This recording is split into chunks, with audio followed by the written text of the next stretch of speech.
नमस्कार, मैं हूं नगमा और आप देख रहे हैं चुनावी रणनीति। दिल्ली के दंगल के लिए नामांकन पूरा हो गया है और इसमें नेता तो हैं ही, खेल और गायकी के सितारे भी शामिल हो गए हैं।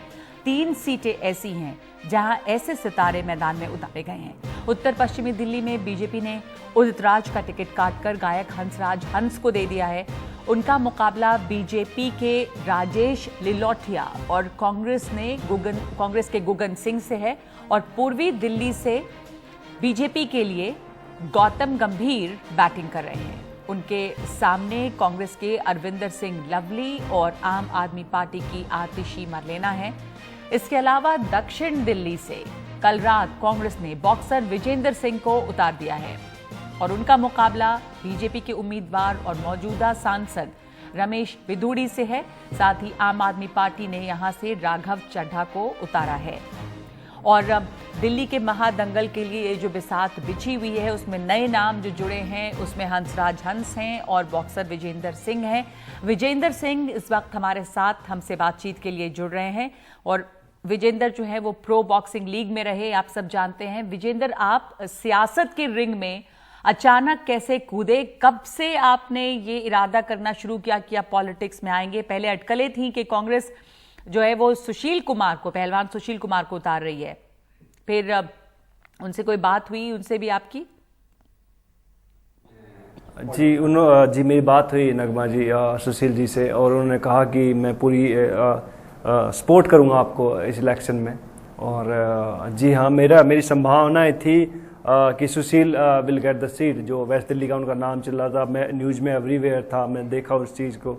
लेकिन जब आप देखते रिजल्ट कुछ और थे तो मैं भी सरप्राइज था। लेकिन मैं कल रात 11 बजे तक कुछ डिसाइड नहीं था, लेकिन सडनली जब फ़ोन आता है 12 बजे तो फिर सब चीज़ें बदल जाती हैं। तो बहुत कम टाइम था सब चीज़ों को करने का और फाइनली आज हमने जो नॉमिनेशन था आज हमने फिल किया है। तो जो अभी आगे हम सियासत के मैदान में।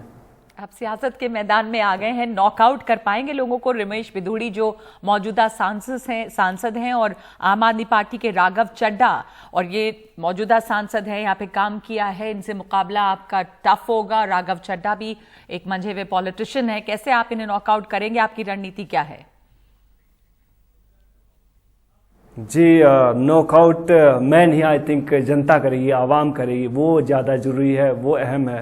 बिकॉज बहुत सारे लोगों से मैं मिलता हूँ बिकॉज मैं वसंत कुंज दिल्ली में रहता हूँ, साउथ दिल्ली में रहता हूँ, तो उनकी बहुत सारी प्रॉब्लम है। चाहे बिजनेसमैन है वो बहुत परेशान है, जो छोटे छोटे कारोबारी है वो उनसे परेशान है। सांसद जी कभी क्षेत्र में आए ही नहीं। ये लोगों की ये सबसे बड़ी शिकायत है कि वो तो एक बार आए थे 14 में, उसके बाद तो जी वो मोदी जी के पीछे लग गए, हमारे पास तो आए नहीं। तो एक बार सांसद बनने के बाद जो लोग अपने आप को पता नहीं क्या बना लेते हैं, तो वो नहीं होना चाहिए। और रही बात कि क्यों मुझे पसंद करें, बिकॉज जब मैं हूँ और सो मैं हूँ और इतने साल से मैंने मेहनत करके मैं यहाँ तक पहुँचा हूँ।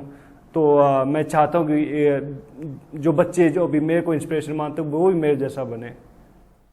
जी, लेकिन जब स्टार्स हों, चाहे वो बॉक्सिंग खेल की दुनिया से हो, चाहे वो फिल्मों से हो, उनके बारे में कहा जाता है कि वो आते हैं सियासत में फिर चले जाते हैं। आप अपनी इस इनिंग को कैसे देख रहे हैं? जी कहते हाँ, कभी हमने हार मानना नहीं सीखा मैडम। और कहते जो गरजते हैं वो बरसते नहीं, जो बरसते हैं कभी गरजते नहीं। तो हम तैयार हैं, तो हम बरसना नहीं चाहते अभी ना गरजना चाहते। तो आप जस्ट वेट एंड वॉच, आप देखते रहिए कि पिक्चर अभी बाकी है मेरे दोस्त। बिल्कुल, पिक्चर बाकी है, wait and watch, we will wait and watch. पर अमेचर बॉक्सिंग से प्रोफेशनल बॉक्सिंग में गए आप, अब क्या खिलाड़ी विजेंद्र सिंह ने ग्लव्स टांग दिए हैं या आगे भी आप खेलेंगे या प्रोफेशनल बॉक्सिंग जो है वो करते रहेंगे? नहीं, मैं अभी बॉक्सिंग कर रहा हूँ और मेरा पिछला मुकाबला अप्रैल 12 को डिसाइड हुआ था, जो अभी तक हो चुका होता। बट आई गॉट इंजर्ड, मेरे 7 स्टिचेस थे यहाँ पे, तो वो किसी तरह से पोस्टपोन हुआ। और फिर लोगों ने कहा कि आप राजनीति में आइए, बिकॉज आपकी बहुत ज़रूरत है। बिकॉज बहुत सारे जो राजनीति का जो स्तर है बहुत कम होता जा रहा है। तो इसकी वजह से आप लोग, जब तक युवा नहीं आएगा तब तक नहीं सुधरेगा। बिकॉज उनका तो हो चुका, जो अनपढ़ लोग बैठे हैं बड़ी बड़ी सीटों के ऊपर, तो मैं मानता हूं कि हम जैसे युवा को जिनने मुल्क के लिए काम किया, सच में काम किया और बनावटी बातें नहीं की, तो आई थिंक उन लोगों को आना चाहिए आगे, चाहे मैं हूं, चाहे गौतम गंभीर है, चाहे कोई भी स्पोर्ट्स पर्सन है जी। आप लोगों ने मुल्क के लिए काम किया है, आपने कहा कि बहुत यहाँ पर स्तर गिर गया राजनीति का, तो आप जानते हैं कि खेल में जो है एक स्पोर्ट्स की फीलिंग होती है, खेल भावना होती है, लेकिन सियासत में आपने खुद कहा स्तर गिरा है, बहुत कीचड़ उछाला जाता है, जात पात है, मजहब है, तमाम तरह की बातें होती हैं। इसके लिए आपको ये जाहिर पता है, आप तैयार हैं इसके लिए? कितने तैयार हैं? जी, कीचड़ तो मेरे बचपन से, मैं जब से मैं कहते लाइमलाइट में जो भी थोड़ी बहुत मिली है मेरे को, तब से ही बड़े लांछन लगते आ रहे हैं मेरे ऊपर। तो बहुत सारी चीज़ें मेरी लाइफ में ऑलरेडी हो चुकी है, तो मैं नहीं मानता इससे बदतर कुछ होगा। तो और कहते कि वो जब आप सच्चे हैं और आपने अच्छा काम किया है तो आपकी खुदा भी आपके साथ है। तो आपने अलग अलग फील्ड में ट्राई किया, मतलब प्रो बॉक्सिंग, प्रो लीग जो आप वो खेल ही रहे हैं, पर फिल्मों में भी ट्राई किया आपने। फगली फिल्म थी, उसमें आपने काम किया और अब आप सियासत में भी आ गए। लाइफ एक बार मिलती है मेरे दोस्त। जिंदगी ना मिलेगी दोबारा, जैसा डायलॉग। लेकिन अगर आप जीते तो क्या करना चाहेंगे? कुछ जाहिर आपने सोचा होगा, आपकी भी कोई प्लानिंग, कोई एजेंडा है। आप साउथ दिल्ली में रहते हैं, तो उसके लिए क्या विजन है आपका? जी, साउथ दिल्ली का मेरा विजन, लोगों तक पहुंचना मेरा मेन काम है। जो यूथ है, जो बेरोजगारी है इस मुल्क में, बिकॉज जो 2000 करोड़ 2 करोड़ जॉब का वादा किया गया था हर साल, वो अभी तक नहीं पूरा हुआ। कई आते हैं मेरे पास, ना भाई साहब जॉब लगवा दो, हम आपके साथ काम कर लेंगे, हम आपके साथ ये कर लेंगे। तो भैया मैं कह यार, मैं अभी कैसे बताऊं, लाइक, तो मैं अभी कैसे कह सकता हूं। लेकिन हाँ, मेरे से कुछ बनता, अगर मैं से कुछ कर पाया इस छोटे से कॉन्स्टिट्यूंसी के लिए, साउथ दिल्ली के लिए, तो मैं चाहता हूँ मैं युवाओं पे ज़्यादा फोकस करूँगा। जो भी उनकी सुविधाएं, जो भी उनकी प्रॉब्लम है, वो उनके साथ मैं खड़ा हूँ हमेशा। वो कहते हैं खुशी में तो हर एक कोई आदमी खड़ा रहता है, मैं उनके साथ गम में भी खड़ा रहूँगा। गम में भी उनके साथ खड़े रहेंगे और आपसे उम्मीद होगी कि आप स्पोर्ट्स के लिए भी बहुत कुछ करें। आपके सियासत में आने से परिवार में आपकी किस तरह की प्रतिक्रिया है? और बच्चे जो हैं वहाँ पर, वो कांग्रेस की कैप्स पहने रहे, हमने देखा। क्या उत्साहित हैं तमाम लोग और किस तरह आपका साथ दे रहे हैं? जी, आई थिंक ये उत्साह किसी मेडल से कम नहीं है, और लेकिन मैं मानता हूँ इससे जिम्मेदारियाँ ज़्यादा बढ़ी हैं। एक दायित्व मिला, बिकॉज कोई राजा कहते उसके लिए नहीं मिला मेरे को कुछ कि मैं राज करूँगा, I become a king. No, एक सेवादार बनाया गया मेरे को इस कॉन्स्टिट्यूंसी का। तो जो भी उनकी प्रॉब्लम है वो मेरे तक पहुँचेगी, मैं उनको पार्लियामेंट तक पहुँचाऊँगा। और जो भी मुझसे बन पड़ा, जो भी मेरे को फंड मिला, तो मैं ऑफकोर्स मैं अपना उनकी फुलफिल करूँगा जो भी उनकी नीड है। बहुत बहुत शुक्रिया आपका विजेंद्र सिंह, आपके इस नई इनिंग के लिए। सियासत में कूद पड़े हैं, सियासी रिंग में बॉक्सर विजेंद्र सिंह, और कांग्रेस की टिकट पे साउथ दिल्ली से उम्मीदवार हैं। शुक्रिया आपका। चुनावी रणनीति में हम एक ब्रेक लेंगे। ब्रेक के बाद हमारे साथ होंगे साउथ दिल्ली से बीजेपी के उम्मीदवार और सिटिंग एमपी रमेश बिधूड़ी।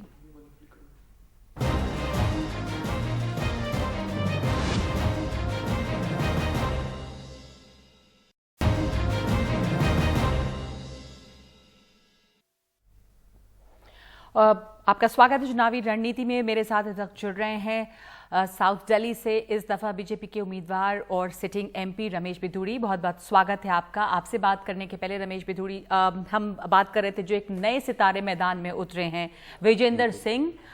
उन्होंने कहा कि लोग बड़े परेशान हैं, साउथ दिल्ली में वो रहते हैं, लोगों का कहना है कि जो सांसद ने आप वादे किए वो तो पूरे नहीं हुए, पर सांसद उन्हें मिले भी नहीं, नजर भी नहीं आते हैं और छोड़ के लोगों को चले गए हैं। इस तरह की कुछ नाराजगी की बात कर रहे थे विजेंद्र। आपके ओपोनेंट हैं, इस दफा मैदान में, चुनावी मैदान में उतरे हैं वो भी।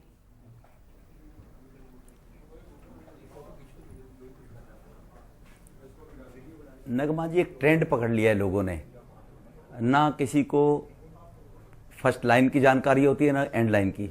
विजेंद्र जी को यही पूछ लीजिए साउथ दिल्ली एरिया है कौन सा। आप अगर ये और पूछ लेते कि साउथ दिल्ली एरिया कौन सा पड़ता है, तो मुझे लगता नहीं विजेंद्र जी बता ही पाएंगे साउथ दिल्ली का मतलब क्या है। और वो खुद दिल्ली से बाहर से रहते हैं। वो कह रहे थे वो वसंत कुंज में रहते हैं साउथ दिल्ली में।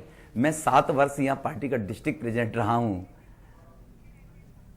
अब वही तो मैं कह रहा हूं ना। कौन? विजेंद्र जी जी, उन्होंने कहा वसंत कुंज में जब पैसा मिले होंगे खेल के माध्यम से, आपको फ्लैट खरीद लिया होगा 2-2.5 साल पहले, बसंत कुंज में रहते नहीं, हरियाणा के रहे। वो कहने से वो तो कुछ और भी कह रहे थे, मैंने आपके चैनल से नगमा जी सुना है, वो तो कह रहे थे कि राजनीति का स्तर गिर गया है, मैं सुधारने आया हूं। तो मैं उनसे पूछना चाहता हूं, राजनीति का स्तर तो 55 साल एक ही परिवार ने राज किया, जिस पार्टी को उन्होंने ज्वाइन किया उन्होंने स्तर गिराया है। और खेल कॉमनवेल्थ गेम में 70,000 करोड़ रुपया खाने वाली पार्टी कौन सी थी? केजरीवाल भी यही राजनीति का स्तर सुधारने के लिए आए थे, उनके साधु खुद जेल चले गए केजरीवाल के। तो एक राजनीति में किस प्रकार से राजनीतिक सिस्टम को गाली देकर, और जो राजनीति करने वाले 65 साल तक देश में लोग रहे हैं वो उसका लाभ उठा रहे हैं, और ये भूल जाते हैं कि तुम कौन सी राजनीतिक दल के साथ जुड़ रहे हो। और विजेंद्र जी कह रहे हैं कि राजनीति का स्तर गिर गया है, तो राजनीति का स्तर ठीक करना होता तो फिर उस दल को तो ना पकड़ते, इसने स्तर गिराया 55 साल का। पर आपने जो कहा साधु जेल चले गए, वो जेल नहीं गए। मैं आपके काम पे आ जाती हूँ रमेश बिधूड़ी जी, मैं आपके काम पे आती हूँ। और आम आदमी पार्टी, कांग्रेस को छोड़ के आम आदमी पार्टी ने भी एक रिपोर्ट कार्ड दिया था आपके काम पर, उसकी बात कर लें, जिसमें एक शिकायत ये है कि आप जब चुनाव जीते पिछली बार, तब भी आपने दिल्ली को फुल स्टेटहुड का वादा किया, पर उसके लिए आपने कुछ भी काम नहीं किया। ये भी उन्होंने कहा है कि जो मुसाफिर हैं, जो कम्यूटर्स हैं, उनके लिए किराए बढ़े मेट्रो के, बसेस के, उसके लिए आपने कुछ नहीं किया। तो ये सब जो लोगों की शिकायतें हैं उस रिपोर्ट कार्ड में हैं, उसको आप कह सकते हैं कि ये सारे दावे गलत हैं?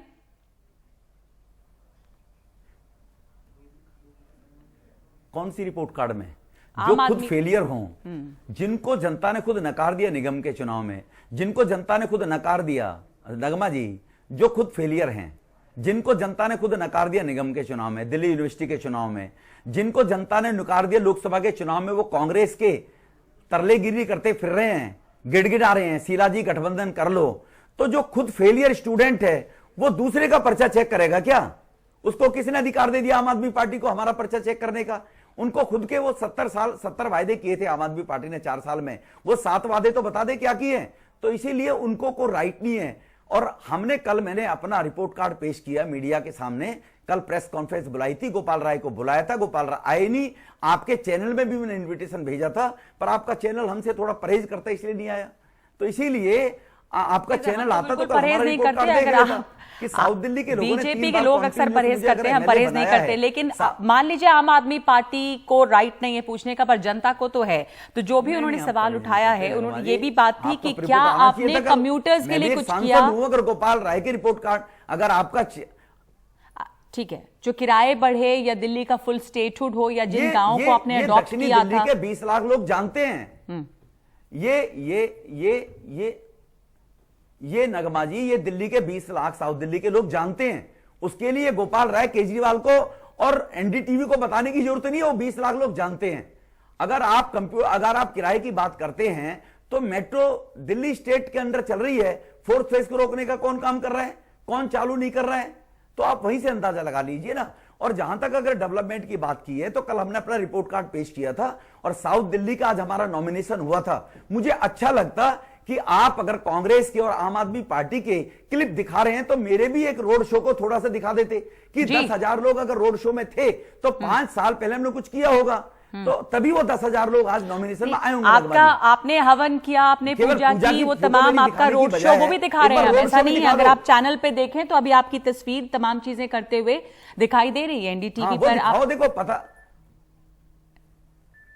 हाँ ये सब नगमा जी, अगर आप रोड शो देखेंगे, 10,000 आदमी उस रोड शो में थे। तो आप बताइए कि किस राजनीतिक दल के, कांग्रेस के या आम आदमी पार्टी के, किस कैंडिडेट के 4 किलोमीटर पैदल चलने वाले लोग नॉमिनेशन में पहुंचे थे? यही सबसे बड़ा हमारा रिपोर्ट कार्ड है कि हम अगर दोबारा पार्टी ने हमें कैंडिडेट बनाया है सिटिंग रहने के बाद, और 10,000 लोग नॉमिनेशन में पैदल 4 किलोमीटर चलकर पहुंचते हमारे समर्थन में, तो इससे बड़ा रिपोर्ट कार्ड आपकी सबसे बड़ी, आपके सबसे एमपी के तौर पे आपका सबसे बड़ा, आपके हिसाब से अचीवमेंट क्या है? आपने क्या ऐसा किया साउथ दिल्ली के लिए जिसके लिए लोग आपको दोबारा, पार्टी ने तो कैंडिडेट बनाया पर आपको लोग वोट दें? आपके मुताबिक क्या आपने किया ऐसा बड़ा काम साउथ दिल्ली में? अब ये नगमा जी, ये इसके लिए मैं धन्यवाद कहूंगा, आपने अच्छा सवाल मेरे से किया है। हमारी सबसे बड़ी अचीवमेंट ये है कि सेंट्रल गवर्नमेंट के माध्यम से जो सरिता विहार जाने के लिए लोगों को 6 किलोमीटर घूम के जाना पड़ता था अंडरब्रिज सरिता विहार में, जो एयरपोर्ट जाने के लिए वसंत कुंज की तरफ से लोगों को महिपालपुर में 1 घंटे जाम में जूझना पड़ता था, 162 करोड़ की लगन से वो अंडरब्रिज सेंट्रल गवर्नमेंट से बनाया। हमारी सबसे बड़ी उपयोगिता, हमारी महत्व काम करने का मुझे गर्व है कि दिल्ली में 40 साल से दिल्ली विश्वविद्यालय नया कॉलेज नहीं खोला। मेरे साउथ दिल्ली में मैंने कॉलेज सैंक्शन कराया भाटी के अंदर। दिल्ली भारत देश के अंदर रग्बी स्टेडियम नहीं है खेलने के लिए, रग्बी खेल के लिए हमने साउथ दिल्ली में रग्बी स्टेडियम का निर्माण चल रहा है इग्नू यूनिवर्सिटी के बराबर में। हमारी सबसे बड़ी उपलब्धि है कि अब देश की दिल्ली राजधानी के लोग 13 घंटे में बंबई पहुंच जाएंगे 9000 करोड़ की लागत से। द्वारका से बंबई जो हाईवे जा रहा है, जिसको गडकरी साहब ने और जेटली साहब ने इनॉग्रेशन किया। हमारी सबसे बड़ी उपलब्धि है बदरपुर में 3 लाख लोग रहते हैं, 6 लाइन का रोड बना है वहां पर, और केजरीवाल सरकार की जिम्मेवारी थी एनटीपीसी की दीवार को हटवाकर सड़क चौड़ा करने के लिए। 6 लाइन का केएमपी के लिए डीएनडी से नोएडा के लोग भी उसी बॉम्बे हाईवे में जाकर जुड़ेगा। वो 3500 करोड़ की लागत से रोड बनने वाला है। हमारी सबसे बड़ी उपलब्धि है 25 कम्युनिटी सेंटर। आपने इतनी सारी उपलब्धियां गिनाई, अब आप जब दोबारा अगर चुने जाते हैं तो आपका विजन क्या है साउथ दिल्ली के लिए? 5 साल में बनवाए। आपने क्या, आपका प्लान क्या है? साउथ दिल्ली में क्या काम बचा हुआ है आपके लिए करने के लिए? आपने बहुत कुछ कर लिया। हाँ, हमारा प्लान है कि जो हमने पानी चालू कराया 2014 में द्वारका कमांड टैंक से 20 MGD आनंदमय मार्ग से संगम विहार के लोगों के लिए, और देवली एक्सटेंशन खानपुर एरिया के लिए, वो 1 इंच पानी नहीं बढ़ाया 4 साल में केजरीवाल ने। आने वाले 6 महीने में केजरीवाल से दिल्ली की जनता को छुट्टी दिलाकर पीने का पानी मिल जाए। 4th फेज की मेट्रो को केजरीवाल रोक के बैठे हैं क्योंकि शीला का प्रोजेक्ट था, मैं चालू नहीं करूंगा। 4th फेज को विदिन 6 मंथ हम चालू कराएंगे, सेंट्रल गवर्नमेंट से ही पैसा उसका खर्च करवाकर, कि वो लोगों को जाम से निजात मिल जाए। रमेश बिदुड़ी जी, इंतजार रहेगा कि आपने क्या और जो वादे किए वो आप पूरे करेंगे कि नहीं, क्योंकि आरोप तो ये भी है कि आपने महिलाओं की सुरक्षा के लिए कुछ नहीं किया, और आपने उसके पहले कुछ महिलाओं ने शिकायत भी की थी। ये भी शिकायत ये है कि आपका जो बर्ताव रहा है लोगों के साथ, आप बहुत लोगों से मिले जुले नहीं। बहरहाल आपसे आगे भी बातचीत हम आगे आने वाले दिनों में करेंगे, और जो वादे अभी आप कर रहे हैं वो पूरा करेंगे कि नहीं, जनता देखेगी। आपको दोबारा उम्मीदवार बनाया गया है। धन्यवाद आपका बातचीत करने के लिए, हमसे हमें समय देने के लिए बहुत बहुत शुक्रिया। समय अब और नहीं है, इसलिए मैं आपसे और सवाल नहीं ले पाऊंगी। चुनावी रणनीति में आज के लिए इतना ही।